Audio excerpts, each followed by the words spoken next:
Welcome to World Gone Weird, discussing what the heck is going on in the world today. Alright, another week, another dose of the strange, it seems. Yeah, it's like the world just keeps throwing curveballs. It's hard to keep up sometimes, you know. Tell me about it. I swear, every time I think I've got a handle on things, something else pops up. It's honestly exhausting. So, I've been looking at this list of major sporting events for 2024, and it's intense. Like, every month is packed with something huge. Oh yeah, the Olympics, of course, that's gonna be massive. But what else is on there? I hadn't really dug into the details. Oh, there's the T20 Cricket World Cup, that's in the US and West Indies this June. That's going to be interesting. I mean, cricket in the States? That's not something you see every day. Right. I mean, I'm vaguely aware of cricket, but I feel like that's gonna be quite the culture clash. Not sure how many Americans are going to be suddenly interested in that sport. Yeah, I'm curious about that, if it'll catch on at all. But there's also the Euros and Copa America for the football fans in June and July. Those always bring the drama. Oh man, the Euros, that's going to be chaotic. Every game feels like a mini war. And then Copa America right after. That's a serious commitment for any football fan. It's a huge commitment for the athletes too, right? All that travel, different climates, different time zones. I was reading an article about how sleep schedules are so crucial for athletic performance and recovery. It's something I've been thinking about a lot lately. You know, making sure I'm getting enough sleep and also timing my workouts for peak performance. See, that's interesting, that mind-body connection, right? I've been exploring the cognitive side of it, how your thoughts impact your physical being. It's like, if you're stressing about a game constantly, your body's gonna react to that physically, regardless of how much sleep you're getting. CBT techniques and mindfulness can be used to sort of realign the mind and body. Absolutely. And it's not just the big events, right? The schedule is packed all year round. The Australian Open in January, Wimbledon in July, the US Open in August. I mean, it's relentless. How do people even manage to keep track of all of it, let alone actually watch all of it? I know, it's overwhelming. And it's not just the events themselves, it's the endless analysis, the media coverage, the social media buzz. It can feel like you're drowning in sports all the time. I can see why someone might feel the need to escape into a different time, a more simple time. I was actually just reading this article about historical foods and how they relate to events in US history. It's kind of wild what you find. Oh, that's interesting. Like what kind of things? Well, it's a mix of the mundane and the totally absurd, you know. Like, corn at the first Thanksgiving, that's kind of expected. But then you have things like the Boston bread riots in the early 1700s, because there was a flour shortage. People were literally rioting over bread. Wow, that really puts things in perspective, doesn't it? We take so much for granted now, like access to food, or even access to information. That's why I've been trying to integrate a mindfulness aspect with my eating. I heard a podcast on intuitive eating, it was very impactful. Right. And it makes you think. We talk about food shortages in some parts of the world right now, and it's not a new problem. There was also the flour riot of 1837 in New York. The price of flour doubled, and people went nuts looting businesses. I mean, it really highlights the desperation that comes with scarcity. And then, I've got to say, one that made me laugh is that there was a honey war over some honey trees between Iowa and Missouri. Like, seriously? A honey war. That's hilarious. It really shows you how resource disputes can escalate even if it seems kind of silly from the outside. I mean, I know we're talking about food, but it reminds me of how conflicts today often seem rooted in such basic needs, or perceived needs at least. It's just wild to think we're still fighting over resources, and how much of an effect that stress has on your body. Yeah, it's all interconnected, isn't it? The stress of resource scarcity, the physical toll of that stress, the mental exhaustion from constant conflict, whether it's fighting over honey or something much larger. I've been focusing on identifying cognitive distortions, those negative thought patterns that just amplify those feelings. It's amazing how much of a difference it makes when you start recognizing and challenging those. Oh, that's interesting. So, what kind of things would you try to change? Like what kind of thought patterns? Well, for example, catastrophizing. That's a big one for me. It's where you automatically jump to the worst possible scenario. So, if I'm slightly delayed on a project, instead of thinking, okay, I'll just catch up, my mind goes straight to, I'm going to get fired, I'll never work again, I'm worthless. And that physical stress reaction is insane. The body doesn't know the difference between a real threat and one you create in your mind. And that's where CBT techniques and mindfulness come in. You can learn to spot those patterns and reframe your thoughts and calm that physiological response. That makes so much sense. I've noticed that when I'm really stressed, I tend to sleep really poorly, and when I sleep poorly, everything feels harder. It's like a vicious cycle. I've been focusing on winding down before bed, no screens an hour before, maybe some light reading or some breathing exercises. And exercise, of course. It's really made a difference. I started doing a little HIIT training in the mornings and then some yoga in the evenings to calm things down.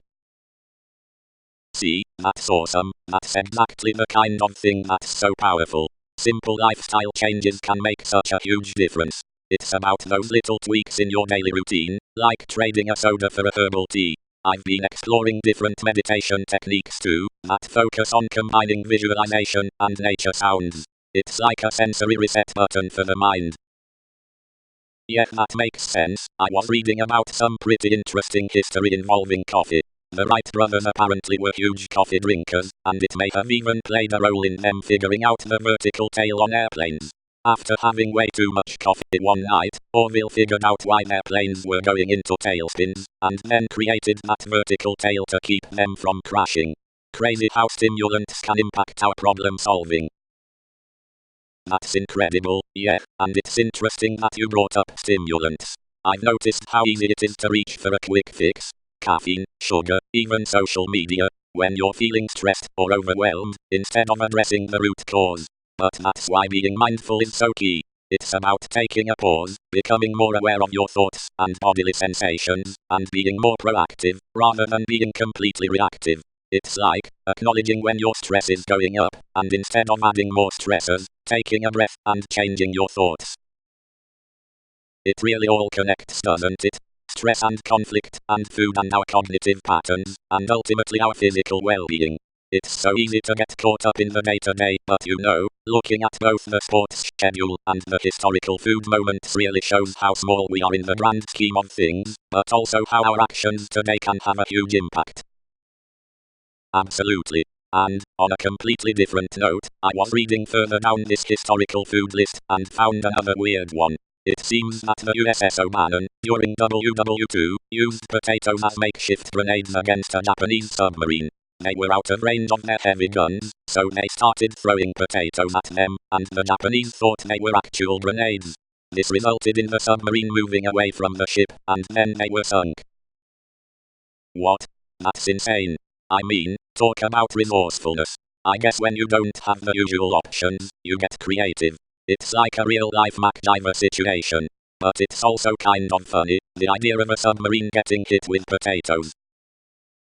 Yeah, it is kind of funny, but that creativity born out of necessity, like taking a normal thing like a potato, and using it in a totally unexpected way. It makes you wonder, what are the resources within ourselves we aren't fully utilizing? When you change your perspective on how you're thinking, you can change your reality.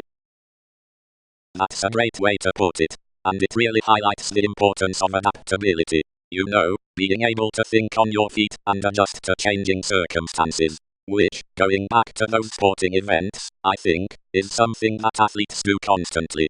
Always having to adjust their training, their tactics, their mindset. I've been incorporating this concept of mindful movement into my exercise routine. It's really about being intentional with my movements, and also about how my body feels, and I'm just more present in the moment. I love that. And it really ties into the idea of holistic health, right? It's not just about physical fitness or mental well-being, it's about the interconnectedness of all of these things. I mean, just look at how diet impacts your energy levels and mental clarity. I've been trying to be more mindful when I'm eating, paying attention to the flavors and the textures, rather than just mindlessly consuming food. And that practice of just being present is something I'm trying to bring into all aspects of my life.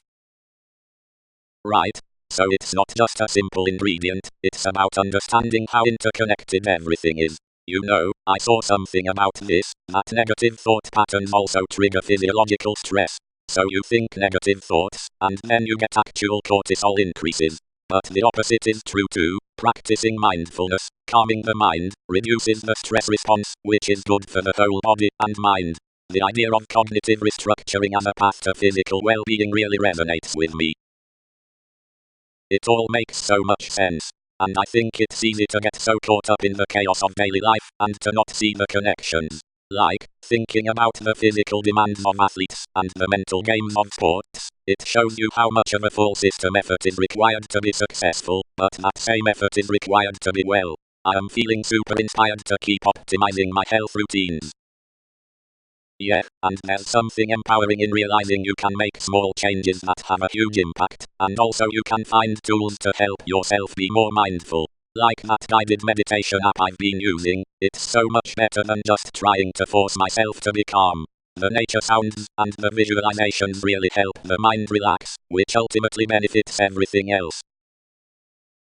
Yeah, that's what's interesting about all of this. It's not just about external events, it's about how we react to them internally. It's about finding those small things we can control amidst the chaos. You know, thinking about the potatoes on the ship, like a bizarre reminder of how we can adapt and create, even in the middle of a high-stakes situation. Like, how to use what's available to solve your problems.